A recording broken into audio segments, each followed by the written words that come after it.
اللہ فرماتا ہے وہ وقت کب آئے گا جب قرآن تمہاری زندگی میں اتر آئے گا، وہ وقت کب آئے گا جب اللہ کا ذکر تمہاری زندگی میں اتر آئے گا۔ زندگی تو جا رہی ہے، جوانی آئی، بڑھاپا آیا، لیل و نہار نے وقت بدلے، چرخ نے اپنے تیور تبدیل کیے، حکومتیں تبدیل ہوئی، زمانے تبدیل ہوئے، تو جہاں کھڑا تھا وہیں کھڑا رہا۔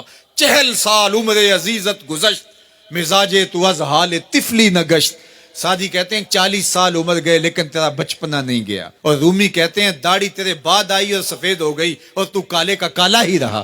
تیرے اندر نور نہیں آیا، تیرے اندر روشنی نہیں آئی، یہ تیرے بعد آئی اور پھر سفید بھی ہو گئی لیکن تو ابھی تک کالے کا کالا ہے۔ رب کہتا ہے وہ وقت کب آئے گا تمہارے سینے میں قرآن اترے، وہ وقت کب آئے گا ذکر سے تمہارے دل میں ارتعاش پیدا ہو، جب تم رب کا نام لو تمہاری آنکھیں آنسوں کا خراج دینے لگے۔ وہ وقت کب آئے گا جو ہی قرآن کھلے چھم چھم تمہاری آنکھیں برسنے لگے۔ علم یعنی للذین آمنوا، وہ وقت کب آئے گا اہل ایمان کے لیے، ان تخشع قلوبہم لذکر اللہ وما نزل من الحق۔ اللہ اکبر، اللہ ہمیں وہ آج دن نصیب کر دے کہ قرآن سے یوں جڑ جائیں کہ قرآن کو پڑھیں، قرآن کے حرفوں سے نور پھوٹتا ہوا، درد پھوٹتا ہوا ہماری روحوں میں اترنے لگے، ہمارے قلوب میں اترنے لگے اور ہماری آنکھیں آنسوں کا خراج دینے لگے۔ اب میں اور آپ دیکھیں ہماری زندگی قرآن کے ساتھ، اللہ کے ذکر کے ساتھ، اس کی یاد کے ساتھ کہاں تک جڑی ہوئی ہے۔ ہماری زندگی میں کہے کتنے ہیں، تفکرات کتنے ہیں، ہماری زندگی میں ٹھٹھے اور مذاق کتنے ہیں، اور عبرت حاصل کرنے کے مواقع ہماری زندگی کے اندر کتنے ہیں۔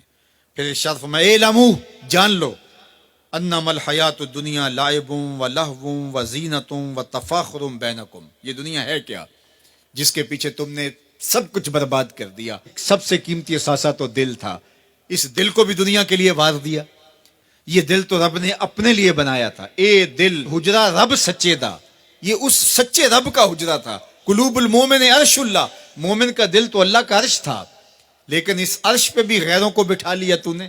جو تخت اس کا تھا، جس تخت پہ اس کی تجلیات کا نزول جلال ہونا تھا، اس دل پہ درہم و دینار اور ڈالر اور پاؤنڈ اس دل کے اوپر بٹھا لیے، یہ دل کے اوپر بٹھا لیے۔ یہ دل تو حجرہ رب سچے کا تھا، تو نے اس دل کو بھی اجاڑ دیا، تو یہ دنیا جس کے لیے تو نے سب کچھ کیا ہے کیا۔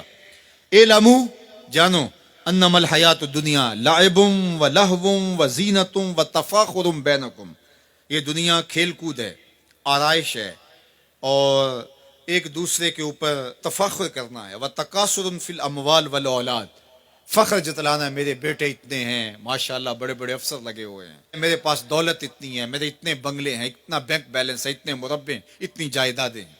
انسان ساری زندگی یہی کرتا رہتا ہے۔ وما الحیات الدنیا الا متاع الغرور، اور جو دنیا کا ساز و سامان ہے سوائے دھوکے کے سامان کے اور کچھ نہیں ہے۔ دنیا کے لیے تو دوڑ لگاتے ہو، باہمی رقابت بھی ہوتی ہے، ایک دوسرے سے آگے بڑھنے کی کوشش بھی ہوتی ہے۔